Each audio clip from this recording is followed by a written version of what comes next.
Dans un contexte social mouvementé, l'Union syndicale de la Manche accueillait mardi 26 septembre un invité de choix avec la venue de Philippe Martinez. Après une visite à l'EPR de Flamanville le matin, il a participé à l'Assemblée générale des CGTistes de la Manche l'après-midi. Il est revenu pour AgFM sur ce déplacement et sur les mobilisations à venir. Bonjour Monsieur Martinez, c'était important pour vous d'être présent à Cherbourg aujourd'hui pour cette journée de rentrée syndicale de la Manche ?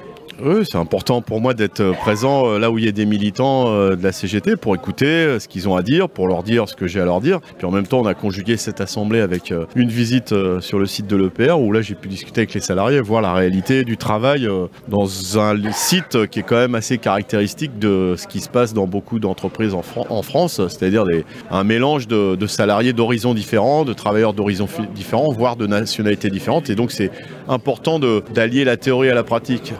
Certains font beaucoup de théorie, mais il manque de pratique. Et donc c'était une de mes questions. À l'issue de cette visite à l'EPR, est-ce que vous avez retenu des choses en particulier ? Oui, quand on va rencontrer les salariés, on fait de la pratique. Ce que j'ai retenu, c'est que, par exemple, en lien avec l'actualité, les CDI de chantier ou de projet que nous propose le gouvernement dans ses ordonnances, ça existe à Flamanville.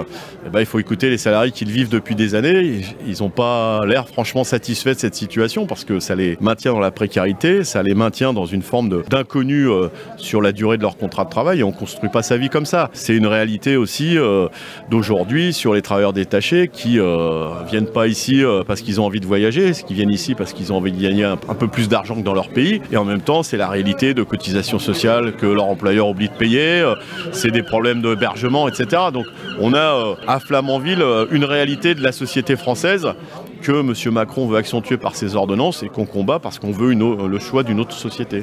Et on vous voit très mobilisé contre ces fameuses ordonnances Macron. Est-ce qu'une nouvelle journée de mobilisation contre ces ordonnances a été décidée ?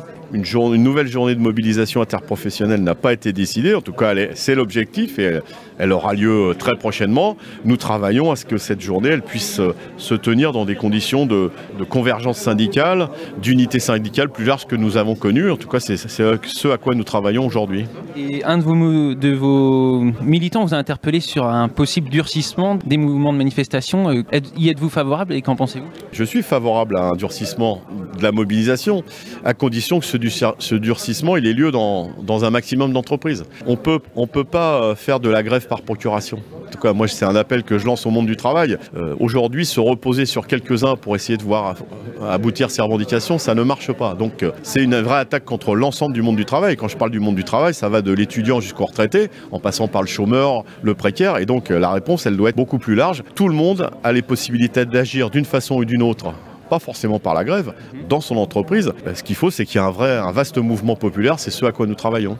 Très bien, merci de nous avoir répondu. Merci.